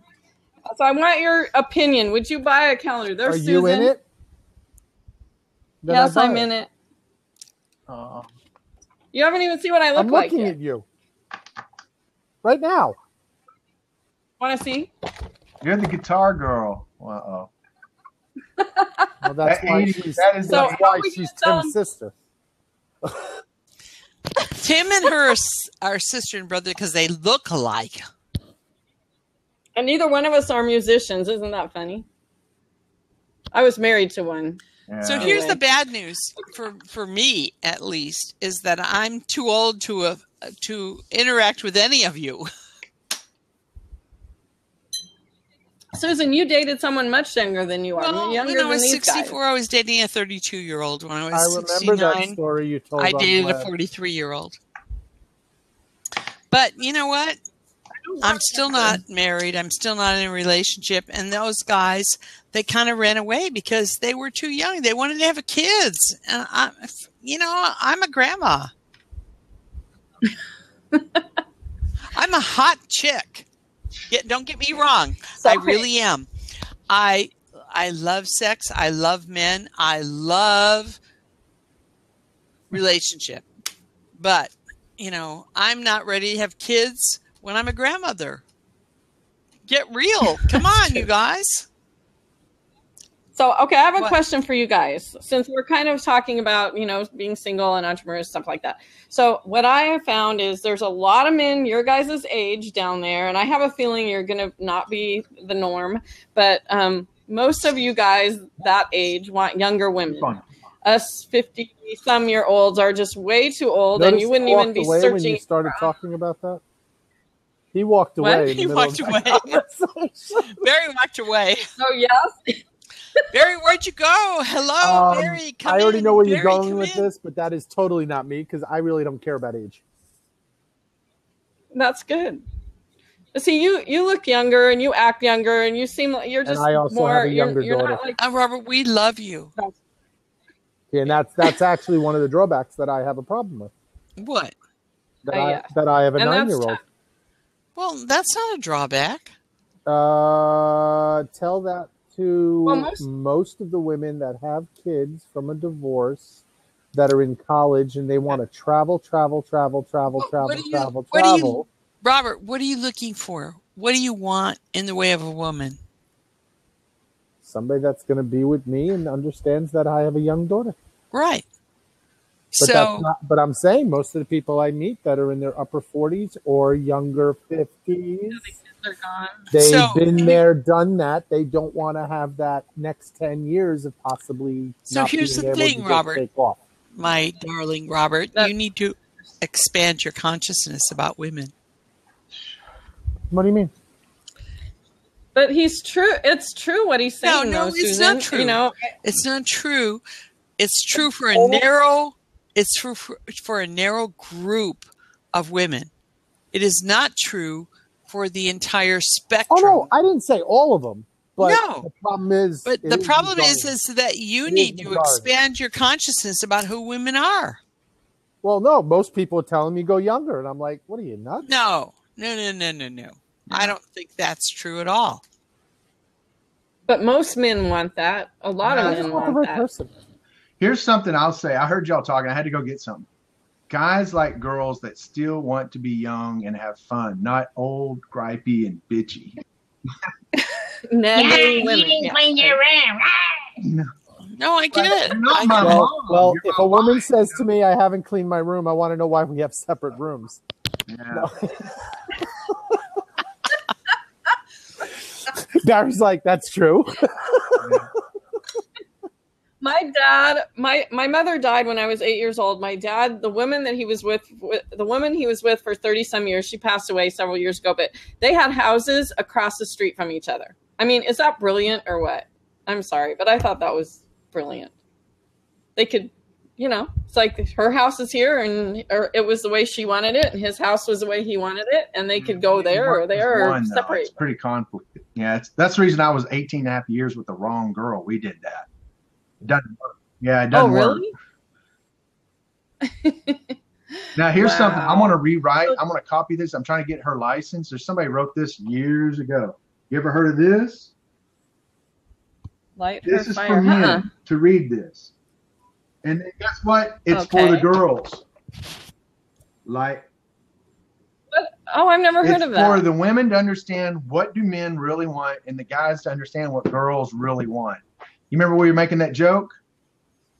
And it was a good writer. And she put this out years ago. I did this in, I think, 98 when I bought it. And I did everything, but my partner would not study it. And so we went farther apart. That's the same thing. You got to understand what the other person wants. So here's the thing. Here's the thing. I will say this for you, Barry, for you, Robert, for you, Sue. It's like you really need to keep looking until you find somebody who match what you're looking for. Don't make it too complicated. I learned that lesson. It doesn't have to be complicated. It just needs to be. I mean, there's 3 essential ingredients in relationships. The first one is chemistry. That's the easy part. Okay? The second one is love and respect. Which means you need to respect this person as a human being. You need to respect them as a lover. You need to respect them as a person that you cherish. And you need to love that person. The third thing, which is the most difficult, is compatibility. And the compatibility is with the deal breaker issues. And everybody has different deal breaker issues. Deal breaker issues can be as simple as, oh, you smoke. I will never be with a smoker.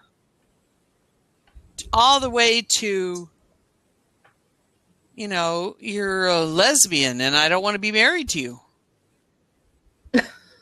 I mean, the gamut is huge. Yeah, that's a competition I don't want to compete with. When you look at deal breakers, you have to identify what are your deal breakers, what are her deal breakers, and are there deal breakers that are going to affect this? Because honestly, deal breakers will affect the relationship. It may take 20 years before it does, but it will affect it. Well, what do you think about relationships, how you're supposed to grow up together? I mean, grow old. The hard part is once we hit over 40 and hitting 50, we've already grown up. It's pretty hard to change your habit. No, it's not. It's you tell me 2 people that's lived for 30 years the way they want to and be told change something. It's not easy. Well, it's not that you're going to change something. It's that you're going to compromise. That's what it's another word. You just said the wrong thing, Janice. Yeah. Janice, what'd you say? Men don't grow up. Here's the thing. I don't think any... I was kidding. She came back real quick. I was kidding. I love Janice. I like her a lot. We need to get her back on here. I know. So here's the thing, you guys. I don't think that anybody really changes. Oh. I got one you might I don't know. Keep on talking. I'm gonna bring y'all somebody. And it's a young couple. Check your Twitter. She's became very famous now. I started about the same time she did, but she took off like a rocket. And now that's all she does. Talks about her relationship and all this stuff. And let's see. Change can be difficult, but required at times. Happy Dance Farm. Happy Dance Farm. Mr. To Love. Oops.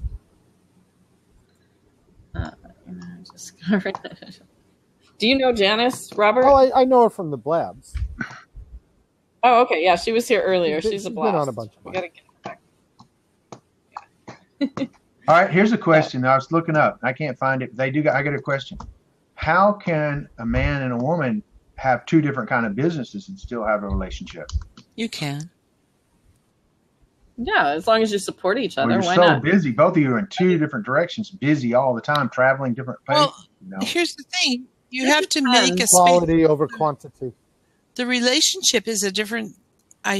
It's like there's a man, there's a woman, and there's the relationship. It's a separate box. Which I didn't know where she was going there for a second when she was going to say a third thing. No. Come on, you guys. That confuses me because I do believe in certain things, like what's first, what's second, and what's third of your life. The relationship is a separate entity. You have to devote enough attention to the relationship to make it grow. You know, I have a friend he's 83 years old. His wife passed away. They had like the most amazing relationship. She passed away about 6 years ago. And I talked to him many times and I said, you know, what is it? What you guys had the perfect relationship. It was just perfect. And he said, the key to relationships are you each have to have your own separate thing going on. She had her tea groups and she was a teacher. She did all this. He sold tractors. He had his men friends, but they always came together for dinner and they traveled together. So they each have their lives, but they came together. And that's what made it so great. And I know that in my marriage, I gave everything up and it was all about him and I didn't do anything for myself. And that was the ultimate demise of the marriage. So I really believe How long were you married? I think you have to have 13 years I was with him. Kids? And I was a different person. That's a good question. Do you have any children? No, thank God. No. Neither one of us wanted kids until he got together with the younger woman, and then she had kids, and then he was like, and he had a vasectomy, the whole thing. We didn't want kids. And he said, I'll never know what it's like to have kids now.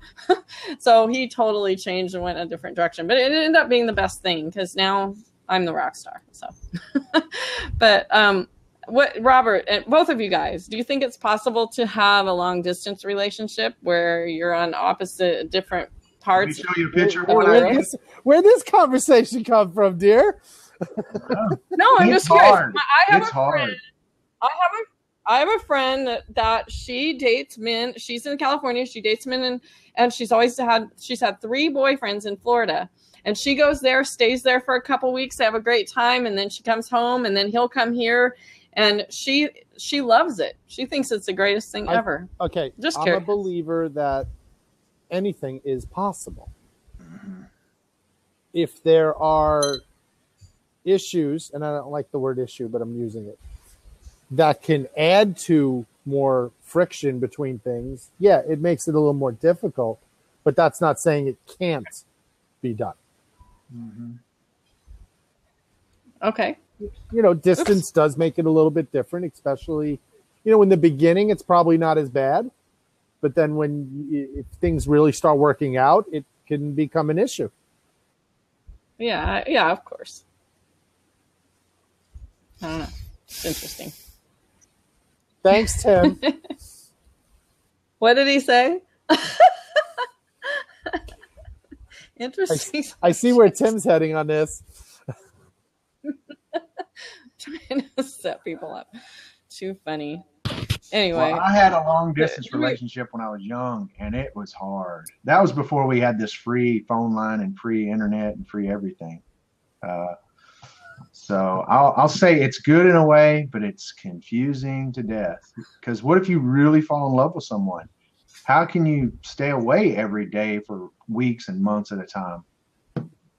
Well, I guess if it got to that point, one person... Somebody has to give up something to get together. So you have to make a commitment somewhere. Right. And that's, are you willing to do that? So that's what I was saying about two different businesses.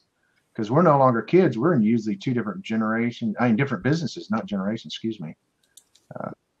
Well, it also depends on your business, too. Am I echoing? A little bit. She's in a big baseball field.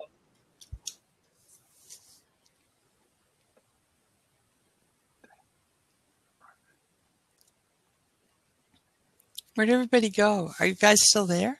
Yeah. Are you still see us? Oh, no. It just got really quiet for a minute. I'm like, crickets. Did I lose everybody? We lost our voice. No, I'm waiting to see Tim's next statement. Tim is playing matchmaker. Yeah, I know. Has anybody here heard of Dean? And I'll be honest with you, Susan. I'm not saying no. I know. We can't hear you, Sue. You're muted. You're muted. We can't hear you at all. Nope. No, you're gone. See, she's going to sign in again. As soon as I said I'm not saying no, she ran away. No, she'll be back. She has internet connection issues. Pushing the wrong buttons. I make jokes about that, Dave. Can you hear me now? Yes. I can hear you. I could totally hear you when I was restarting. Can you hear me now? Yes. Yes. I can hear you now. now. Why are you so quiet? Okay. Well, I got a sprint. Hey, I already have a deal. I don't need to hear you now. Okay, so it depends on the kind of business. Do you have a business where you have to be where you are? Like I'm trying to sell my brick and mortar business because I don't want to be and have to be here anymore. I want to be able to travel and go wherever I want to. So then you could live anywhere you wanted. You got it. You could date anywhere you want, man. I could, but I'm not living where it snows. You don't like snow? I lived in Nebraska. I'm from Mayberry in Nebraska. I'm not living in. I don't mean every day. I'm being good. I'm being good. I love snow, but not every day. Oh God, no. Now, has anybody heard of Dean Graziosi? Oh my God, I love him. I saw him speak. We saw him speak a couple. Well, Tim. Did you hear his relationship? Did he speak on that about his kids being a dad and what it's like to have a wife with children? No, I haven't heard that. Oh, I'll just send y'all a copy. It's great. He doesn't even. People are paying outrageous money, $10,000 a deal to come to this, whatever. And he doesn't even talk about business. He talks about what it's like being a dad and having kids and loving your wife. That's all he talked about, and it was great. Right on, probably what we need to hear. Do you have kids, Barry? No, I made the dumbest deal. That's what I wanted the most. Dated the wrong one. So, but I'm Uncle Barry to so many kids. You know. I don't have kids either, but that's by choice. I was a teacher, so I can borrow any kids I want whenever I want. You don't have to take them home. That's the good part. I'm okay with that. She spoiled them, beat them up, sent them back. Exactly. I'm good with that. Well, what his message was so great about is how what we're talking about, relationships. Is your job first or is your family first? And that was a good point. He says he loves his business, but he'd give up any day to stop where he wouldn't lose his family. I mean, here's the thing. Family is the foundation. It's the foundation. It's the real foundation. It's not just. It's the foundation. Yeah. Everything else is on top of that. So, Robert, you have a 9-year-old, and so how long have you been? You've been divorced. What's your 5 years? Okay. Wow. You have full custody. I have her with me 3 to 4 days a week now. Oh, okay. Split custody, but I am primary. Oh, wow. I bet that's gotta be interesting. Is that hard for you? Or you can work at home, right? You work at home mostly. I wouldn't trade it for anything in the world. Good for you. And it's your daughter you have, right? Yeah. What is She's been on Blab a few times. She's been on Periscope with me also. She knows more about social media. She was on last week. I saw her. Yeah, she's on. She knows social media better than half the people that are on it. She's grown up in that. She didn't know anything but that. She unfortunately understands sales and negotiations and all that stuff because she's now working the same things that I do. She's working them back on me. Did you ever watch that show CNBC where they showed the best ideas? It's not on anymore. It was in the past. They were showing the youngest kids that are millionaires before they're 15. It was a genius deal. Your daughter can become one of those. They come up with ideas we don't even think of, you know. She's becoming a live streaming person. That's cool. Loves to be on live streaming. I mean, she'll get on Periscope. Start the Periscope. Hey, Sue. Hey, John. Hey, as they're coming in the room. Oh. Knows to do that. Presentation. Thanks for joining. Don't forget, everybody, before I start, swipe and share. Right. She's got it down, and she's answering questions, and she thanks everybody. And I'm just looking at her. I'm like, I created a monster. You need to make a copy of that and show people how. Oh, I have all of She's her following. Just, you know, parents don't know it. Kids follow what you do, even if you don't want them to. So she's duplicating you left and right. It's great. She understands it completely. How do I check my Twitter? What do you mean, Robert? I'm sorry, I'm not a Twitterer. What did you do on Twitter? How do you not know Twitter? I'm on Twitter. What am I looking for? You'll have a notification. You'll find out. I didn't get one. Oh, I'm sorry. Okay. I'll find it. Wait. Never mind. Oh. What? I don't Where'd you go, Sue? Uh-oh, we knocked her out. What? I'm here. No. Oh, no. Oh, so because Tim wants to get on. Oh. Okay, Tim. Sue, 2 Sue, we're in seconds and then trouble. we're kicking you out. Okay. Sue, we're in trouble, Sue. Robert, if I need to kick him out, you just tell me. I'll kick him out. Get on, Robert. I mean, Tim. Tim. Come on, Tim. Sit down.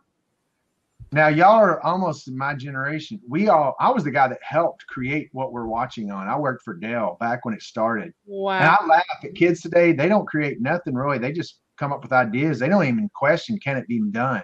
They just do it. You know, we had to think of stuff nobody's ever thought of.